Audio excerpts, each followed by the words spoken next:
Bem, isto também tem que descontar.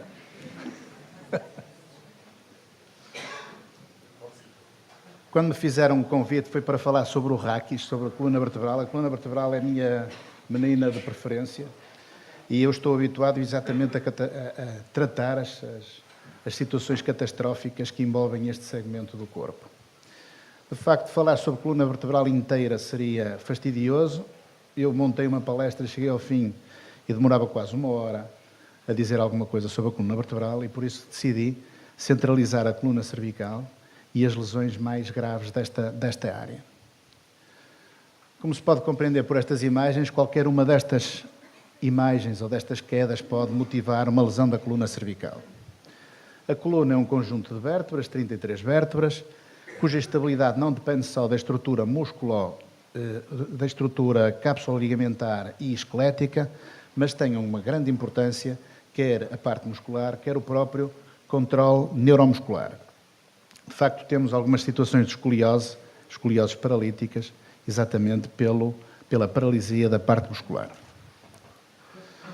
Também nós nascemos com as curvaturas fisiológicas, sendo estas um dos principais mecanismos de defesa da coluna. De facto, quando nascemos, nós temos uma coluna vertebral com formato em C. Depois, quando gatinhamos, adquirimos a lordose cervical e quando nos pomos de pé, adquirimos a lordose lombar. E, de facto, este aspecto em S da coluna, permitindo alguma flexibilidade. E a própria flexibilidade da coluna é o principal mecanismo de defesa. Portanto, a coluna tem uma função de sustentação, tem uma função de proteção do neuroeixo e daí compreendemos que quando há uma lesão desta estrutura, a potencialidade de termos uma lesão neurológica existe, suporta stresses e cargas enormes e mantém uma mobilidade e uma flexibilidade enorme e, de facto, as lesões graves neste segmento são inferiores a 1%. Claro que as lesões graves estão ligadas a desportos de colisão. No entanto, qualquer uma das atividades desportivas, uma vez que estas lesões ocorrem por acidente e não, às vezes, por defeito de treino, inclusive são alguns atletas de elite que têm, efetivamente, as lesões mais graves neste segmento e que, habitualmente, condicionam lesões definitivas. O que é que podemos encontrar aqui? Podemos ter as vulgares entorses e lesões musculares, como em qualquer outro segmento, e podemos ter as chamadas lesões medulares. Estas, no desporto, constituem cerca de 8,7% das lesões registadas. São a segunda causa mais frequente de lesão medular abaixo dos 30 anos. E os desportos de colisão, especialmente o futebol americano e o rugby, são as principais modalidades implicadas nestas lesões. A hérnia discal pode aparecer e as fraturas por estes acidentes, como vos mostrei no slide anterior. De facto, em termos de futebol americano, eu ligava ao futebol americano só aos Estados Unidos, mas nós já temos uma Liga Portuguesa de Futebol Americano, já com uma série de equipas, sendo registada esta semana a transferência de um dos nossos jogadores, o Miguel Valente, que pertencia ao Lisboa Devils, salvo erro, transferido para uma equipe finlandesa. A primeira transferência de futebol americano português para a Finlândia. No futebol americano, de facto, existe uma elevada incidência de lesões axiais, lesões vertebrais, cerca de 10 a 25%, em que, como veem aqui, a maior parte, quase 50%, são de lesões da coluna cervical.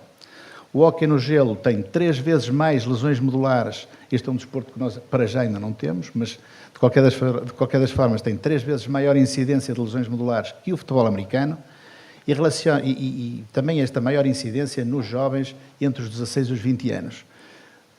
Explica-se isto pela maior agressividade, pelo uso dos capacetes de alguma forma agressivos, etc. Na ginástica, quando corre mal, as lesões graves ocorrem na coluna cervical. Já no ski e snowboard, as lesões são mais ou menos a nível da coluna toracolombar e o mergulho é uma das principais causas de lesão da medula cervical e corresponde a 8,3% das lesões medulares nos Estados Unidos. Habitualmente, estas lesões são por flexão e compressão, tal como aquele atleta, como aquele ginasta caiu.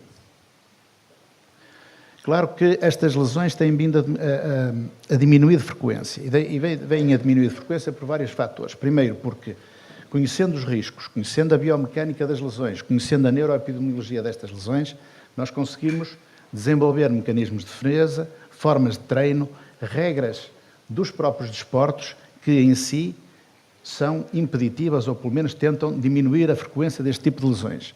Por outro lado, também começamos a ter maiores critérios de seleção para este tipo de desporto. E nos critérios de seleção, deixem-me dizer-vos o que é o chamado canal estreito cervical. O canal estreito cervical, no fundo, é um pequeno espaço, é um menor espaço para a medula cervical, pouco espaço de reserva à volta da medula. Isto consegue-se determinar muito facilmente através de um raio-x normal, pela relação que existe entre o tamanho do corpo e o tamanho que vai da face posterior do corpo vertebral até à base das espinhosas. Esta relação é a chamada relação de Torg, considera-se canal estreito desde que esta relação seja abaixo de 0,8. E isto porquê? Porque o próprio Torg estudou em 1996 que nas lesões medulares graves, 95% estavam relacionados com o canal estreito. Portanto, esta é uma das condições que deve ser verificada nestes desportos de colisão. Por outro lado, os fatores dinâmicos que existem nestes esportes, nomeadamente a flexão, a hiperflexão do pescoço ou a hiperextensão do pescoço, vão de alguma forma tensionar a medula sobre estas estruturas e desencadear lesões medulares. Se associarmos ao canal estreito as alterações das curvaturas fisiológicas, e neste caso temos quer um pescoço em S, quer uma inversão da lordose cervical, portanto uma cifose cervical, se associarmos estas duas situações, a probabilidade de lesões medulares é muitíssimo superior. Também falar sobre o atleta jovem. O atleta jovem não é propriamente um adulto pequeno e tem características anatómicas específicas na coluna cervical que a tornam mais suscetível a lesões medulares. Nomeadamente o seguinte: o formato dos corpos vertebrais é trapezoidal, a horizontalização das facetas articulares e, nomeadamente, a alteração do centro de rotação do pescoço à medida que a idade vai evoluindo.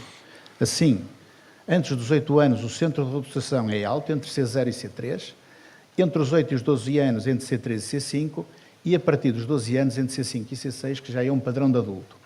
Por isto pode explicar as lesões que podem aparecer nesta faixa etária, nomeadamente lesões mais altas, mais médias ou mais baixas. Também a relação de cabeça e corpo é maior na criança, tem menos massa muscular e tem maior laxidez ligamentar. E isto o que é que dá? Permite uma distensibilidade enorme do pescoço, o que condiciona que a coluna cervical e as estruturas cápsula-ligamentares permitem uma distensão cerca de 2 a 3 vezes superior à possibilitada pela medula. E daí a possibilidade deste síndrome, que é o aparecimento de uma lesão medular definitiva, sem qualquer fratura óssea ou ligamentar, só pela distensibilidade permitida pelas estruturas. Também as malformações congénitas devem ser detectadas, uma vez que elas são favorecedoras do aparecimento de lesões medulares, nomeadamente as alterações do odontoide. Se vocês virem, o odontoide está aqui assim, muito pequenino, este é o arco anterior de C1, e separada do corpo do odontoide. Esta é uma lesão de instabilidade cervical alta, esta é uma lesão de instabilidade cervical alta, nomeadamente uma fusão da primeira vértebra com a base do crânio. Isto são fusões múltiplas de corpos vertebrais, um síndrome de Klippel-Feil, e este aqui é um rapaz sem lâminas e elementos posteriores na coluna vertebral, desde C2 a C6. Cuidado com a condroplasia, porque a condroplasia está associada a estenose occipito-cervical. Lesões medulares associadas a mecanismos de hiperextensão e hiperflexão. Portanto, devem ser evitadas todas as atividades que conduzam a estes movimentos. Atenção aos síndromes de Down. Instabilidade C0, C1 ou C1, C2. Evitar desportos de contacto. Então, estas lesões como é que acontecem? Podem acontecer por estiramento das estruturas nervosas ou por compressão das estruturas nervosas, como é o caso deste esquema, por estiramento do plexo ou por compressão do plexo, e podem acontecer por compressão axial, por distração dos elementos osteoligamentares, por hiperflexão, hiperextensão ou rotação ou pela associação disto tudo. E daí a maior ou menor complexidade e o tipo de fraturas que podem acontecer. Falando um pouco sobre as lesões, a entorse cervical é a lesão mais benigna, normalmente associada a uma manobra de chicote cervical e a maior parte dela recuperável, tal como as lesões anteriores, permitindo um retorno à competição sem qualquer problema. De qualquer das formas, aqui começamos a aumentar um pouco a complexidade. Os chamados síndromes neurológicos transitórios. 2 tipos, o tipo Stinger ou Burner, que eu não consegui encontrar uma tradução para português. No fundo, o que é isto? É uma dor tipo queimadura por um estiramento ou uma compressão de uma estrutura nervosa e que pode ser acompanhada, digamos assim, de uma paralisia que pode demorar mais ou menos tempo. Estas lesões, nos esportes de colisão, a maior parte dos atletas, cerca de 50% dos atletas, sentem uma destas lesões pelo menos uma vez na vida. E a neuropraxia medular. Esta neuropraxia o que é? Em vez de ser a compressão de uma raiz ou do plexo braquial, é a compressão da medula. Isto traduz por quadros mais ou menos complexos de paralisia dos 2 membros, de paralisia dos 2 membros do mesmo lado, ou de paralisia dos 4 membros, ou parésia dos 4 membros. Também são situações transitórias, que recuperam a maior parte das vezes em 24 a 36 horas e muitas vezes atingindo a normalidade por cerca das 6 semanas. Quando são unilaterais, normalmente é uma raiz ou o plexo que está envolvido e normalmente não exige, se não for repetido, qualquer estudo. Se forem bilaterais, obriga sempre a estudar a medula cervical. Então, depois de uma situação destas, como é que se condiciona, o que é que se diz acerca de regressar a competir? Portanto, se o exame neurológico se o déficit neurológico for definitivo, a contraindicação é absoluta, como é lógico, pelo menos naquele tipo de desporto. Se o déficit neurológico é resolvido com o raio-x normal, a contraindicação é relativa. Por outro lado, se o déficit neurológico é resolvido com o raio-x normal, nós permitimos o regresso à competição. A avaliação de risco é importante. Há critérios para a avaliação de risco baseados no déficit neurológico. O tipo de déficit é contabilizado com pontos de 1 a 5, consoante mais benéficos ou mais graves. A duração do episódio também é contabilizado de 1 a 5, consoante aquela paralisia transitória tem 5 minutos, 1 hora, 24 horas ou mais de uma semana. E, naturalmente, também pelo tal critério de canal estreito, diâmetro do canal, que aqui se mede, neste caso destes critérios, pela distância que vai da face posterior do corpo à base da espinhosa. Consoante este diâmetro, sendo maior de 12 mm ou menor de 8 mm, tem a pontuação também. Então, para que é que isto nos serve? Condicionando tudo, temos assim: qualquer neuropraxia medular obriga à suspensão de competir e obriga, para estes autores, a determinar estes 2 critérios. A soma dos 2 primeiros critérios quantifica-nos a gravidade do episódio. Menos de 4 leve, entre 4 e 7 moderado, mais de 8 é um episódio grave. E a soma dos 3 critérios quantifica-nos o risco futuro. Menos de 6, risco mínimo, 6 a 10, risco moderado e 10, risco grave. Isto, doutor? Ainda estamos.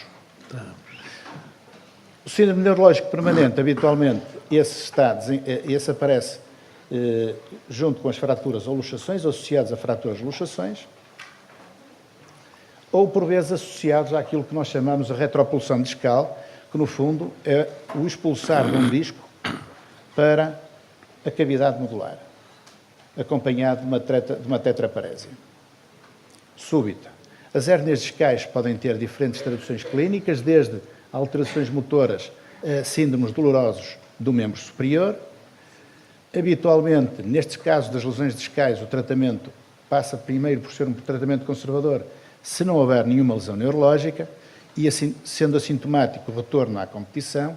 Caso seja uma situação que não passa ou que há um déficit neurológico, habitualmente o que fazemos é a extirpação da hérnia, a substituição por um implante ou a extração da hérnia através de uma via posterior. As fraturas podem ser, nós classificamos as fraturas em subaxiais, fraturas altas C1 a C3, a C1 a C2, portanto, fratura de Jefferson à esquerda, arco de C1, a fratura de Angman, os pedículos de C2 e a fratura do odontoide. Ou as fraturas de C3 e C7, que as mais frequentes serão este tipo de fraturas, que é um bloqueio de facetas, a chamada de fratura de teardrop ou a fratura diminutiva de burst. Qualquer uma destas lesões, desde que instável, necessita tratamento cirúrgico, que se baseia na osteossíntese da coluna cervical mediante uma placa, quer por via anterior, quer por via posterior, dependendo um pouco das lesões e da escola do ortopedista que trata. Quanto ao regresso ao desporto destas lesões, há guidelines mais ou menos específicas que eu não vou dizer, não as vou enumerar, nomeadamente guidelines que nos dizem que podemos deixar competir sem qualquer restrição, com contraindicações relativas ou então com contraindicações absolutas. E em termos de conclusão, aquilo que podemos dizer é que nas lesões modulares, pela gravidade destas, o regresso à competição deve ser avaliado segundo os critérios do Torg e do Watkins. As guidelines são úteis para nós definirmos quem deve regressar ou quem não deve regressar, mas deve haver sempre uma decisão multidisciplinar que envolva todos os interessados e especialmente o atleta. E os atletas que caem naquelas primeiras duas classificações de sem restrição ou restrição relativa só devem regressar à competição se a força e a sensibilidade estão recuperadas com uma lordose cervical normal. Por outro lado, os atletas na classe 3, naquelas que têm restrições absolutas, não devem retornar ao desporto, mesmo que estejam assintomáticos. E como de costume, acabo com o meu Porto. Cidade, claro.